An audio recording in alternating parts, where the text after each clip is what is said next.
At 62, Richard thought he had seen almost everything life could throw at him. He had retired a year earlier, was learning to play the guitar, and had even taken up gardening, a peaceful rhythm he'd never known during his working years.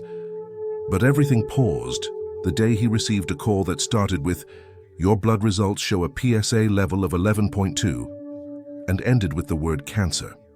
How does a man face the idea of his own body turning against him just when life was starting to feel calm? And how can he fight something he can't see, can't feel, and barely understands? These questions tore through Richard's mind like a storm until he realized that knowledge, support, and faith were the only tools he could hold on to. Prostate cancer is the second most common cancer in men worldwide, with the American Cancer Society estimating that about 1 in 8 men will be diagnosed with it during their lifetime. In the United States alone, nearly 300,000 new cases are expected in 2025. The good news? When caught early, like in Richard's case, the 5-year survival rate is close to 100%. That's not a miracle. That's medicine, science, and screening doing their job. The first thing Richard did wasn't panic, it was ask. He sat with his doctor and asked, "What are my options?" He learned about active surveillance, radiation therapy, surgery, and even hormone treatment. But what surprised him most wasn't the complexity of treatments. It was how his mindset could affect his recovery. Studies show that men who maintain a strong support network and positive outlook during cancer treatment often experience better outcomes. That's not just comforting, it's scientifically supported. So Richard called his son, then his daughter, then his sister in Florida, whom he hadn't spoken to in 5 years. And as those conversations unfolded, something unexpected began to happen. His isolation started to fade. His pain was still real, his fears still present, but he was no longer facing them alone. When he finally told his pastor at the local church, he broke down, not from fear, but from the overwhelming sense of being held, not just by God, but by people. The pastor quoted Isaiah 41:10, "Do not fear, for I am with you. Do not be dismayed, for I am your God. I will strengthen you and help you." Richard had heard it 100 times before, but that day it landed like an anchor in a storm. He joined a local support group of other older men dealing with prostate cancer. Some were further along the path, some just starting like him. They didn't talk about disease as much as they talked about life, about what they still wanted to do, about how many of them, like Richard, had delayed joy thinking they had time. That group didn't just educate him, it revived him. He also started walking every morning. Research suggests that men undergoing cancer treatment who engage in light exercise have better physical outcomes and improved mood. Richard didn't care about the data at first, but he cared about the way the sun felt on his skin and how his breathing settled into rhythm after 10 minutes of silence. It was his new form of prayer. What helped him most, however, were the small, simple moments, his granddaughter drawing a heart that said, "For Grandpa's healing," or his wife reading aloud a psalm before he fell asleep. Those weren't cures. They were reasons. Reasons to fight, reasons to believe, and reasons to smile when the future felt uncertain.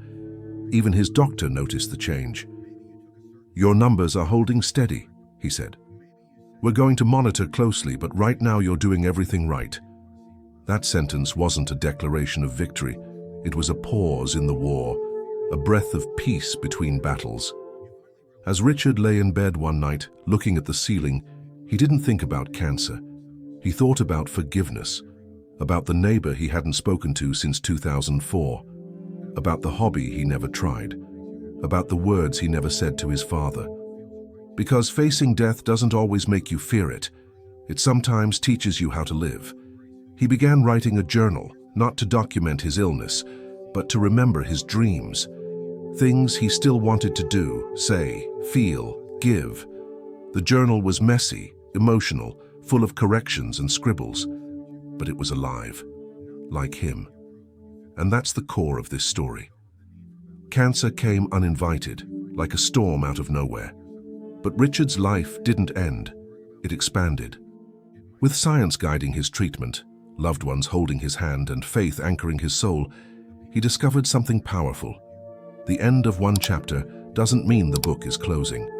Sometimes, the hardest news of your life is what wakes you up to the best parts of it. Weeks went by, and with them came long waits, regular tests, and delicate conversations with doctors who now knew his name without checking the file. Richard started to realize that cancer, though silent in the body, was deafening in the mind. It was like a shadow that followed him everywhere, in the mornings as he brushed his teeth, in the nights when sleep seemed to escape him, even in the smile he forced while watching his grandchildren play in the yard. He was no longer the man who lived on autopilot. Now every gesture carried a new weight, or perhaps a deeper meaning. Life is so fragile and so urgent, he thought. That urgency drove him to start writing letters, to each of his children, to his wife, even to an old friend he had lost touch with over a petty argument. These letters weren't about death, they were about legacy, about unspoken feelings, gratitude, second chances. But there were tough days too.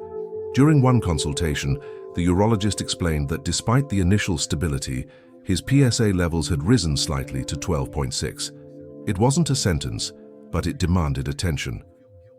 That's when Richard had to make a decision: begin radiation therapy.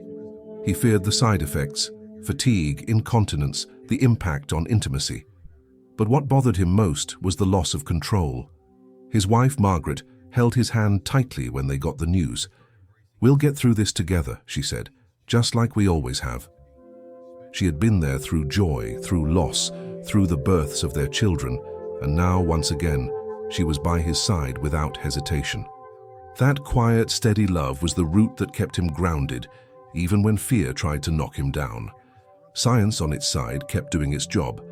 The advances in prostate cancer treatment are remarkable. In recent studies, early-stage patients treated with external beam radiation therapy, combined with hormone therapy, showed over 90% disease control rates after 10 years.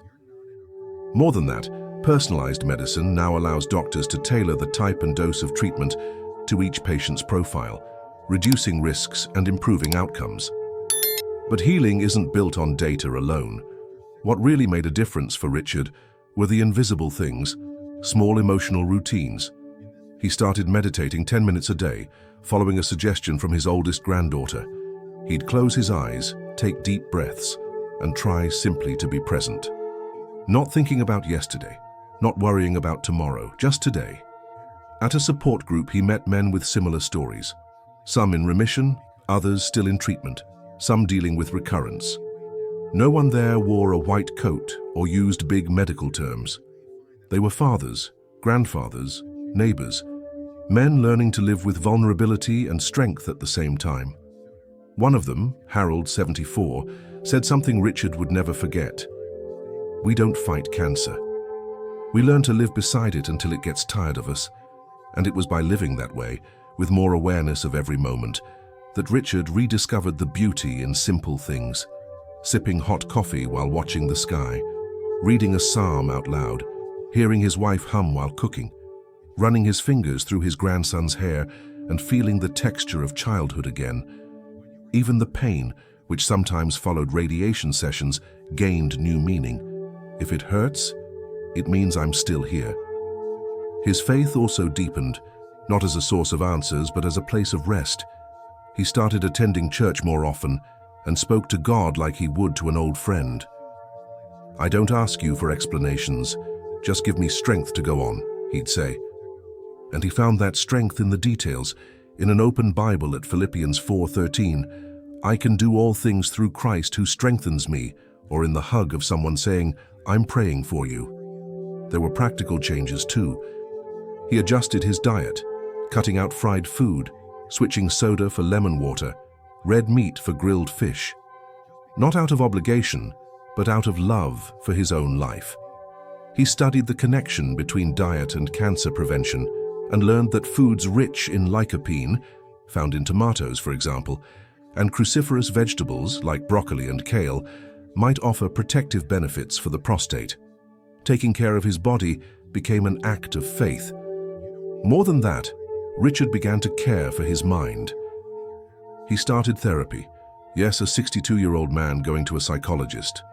And there he discovered that behind the fear of cancer was the fear of being forgotten, of not leaving a mark, of his life having been just a cycle of work, bills, and waiting for retirement.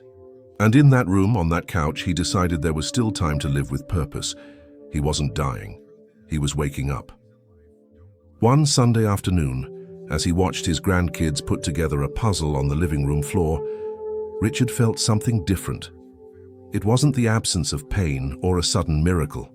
It was peace, the certainty that, with or without illness, he was a whole man, loved, needed, present. And that, at 62, he hadn't just discovered cancer, he had rediscovered himself. The first day of radiation therapy was quieter than he expected. No drama, no dramatic music like in movies. Just a waiting room with magazines from last year, a nurse with a soft voice and a machine that hummed more than it roared.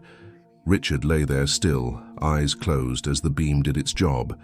He thought of nothing, or maybe everything. When it was over, he got up, looked in the mirror and whispered to himself, "One more day down." And that became a ritual. After each session, he'd say the same thing, not with fear, but with determination. One day at a time, one small victory at a time. Some days were harder. His energy would drop without warning. His muscles felt heavy, like he was walking through water. He once had to sit down in the middle of the kitchen because his legs simply gave up. That was when he started accepting help more easily. He let his son carry the groceries. He let his neighbor mow the lawn. He understood that receiving was also an act of courage. He started documenting his journey in a journal, not to post online or share with the world, just for him. To remember, to process, to say out loud, even if only on paper, "This is what I'm feeling." His therapist encouraged him to use simple words. No poetry, no forced positivity, just honesty. And those pages became a mirror of everything cancer didn't take from him. His voice, his thoughts, his power to choose how to see things. Friends became more frequent visitors. It's funny how people suddenly show up when they realize time might be short. But Richard didn't resent them. He welcomed each conversation like a gift. One friend brought him a book on surviving cancer, another brought him homemade soup, a third just sat beside him saying nothing. That silence, full of presence, was the most healing of all. He had questions, of course. What would happen after treatment? Would it come back? Would he feel normal again? The doctors explained that remission is not the end of the story. It's a chapter where vigilance becomes part of the routine. PSA tests every few months, regular scans, a new normal. And yes, the risk of recurrence exists, around 20% in some cases, depending on stage and aggressiveness, but they also told him this: "You're doing everything right." He began to realize that healing wasn't about going back to who he used to be. It was about becoming someone stronger, more awake, more grateful. He laughed more now, he cried more too, and in between those tears and laughs, he felt more alive than ever. On a Sunday morning after church, Richard stood at the back and watched the congregation singing. He wasn't thinking about tumors or test results. He was thinking about how many lives had crossed his, how many people he had loved, and how many still loved him back. He felt for the first time in a long while that cancer had no power over that. His grandkids made a drawing for him, a big, colorful heart with the words, "Grandpa is brave." He hung it on the fridge like a medal. Not because he felt heroic, but because he finally saw the truth. Bravery isn't loud. Sometimes it's just choosing to show up, choosing to eat, to laugh, to forgive, to hope, even when your body is tired and your mind is full of doubt. One night, sitting on the porch with Margaret, he looked at the stars and said, "I don't know what tomorrow holds, but tonight, I'm happy." She didn't say anything. She just leaned her head on his shoulder. That was enough. And then, months later, the call came. The PSA levels were stable, no signs of new growth. The doctor used the word remission. Richard didn't jump up and down. He didn't cry. He just closed his eyes and said, "Thank you." Because now, he knew. Life isn't measured in clean scans or perfect days. Life is the sound of a child's laughter, the smell of coffee in the morning, the warm hand of the woman who never left. Life is being here. fully. To anyone over 60, anyone facing fear, anyone receiving a diagnosis that shakes your world, know this: you are not alone. There is science, there is faith, there is love, and there is always a way forward, even if it's slow, even if it hurts. Take care of your health, get checked, talk to your doctor, don't ignore the signs, and never ever believe the lie that it's too late. Life doesn't end after 62. For Richard, it began again. If this story touched you, leave a comment, hit like, and subscribe to our channel for more real and human stories like this one. And as always, see you in the next video.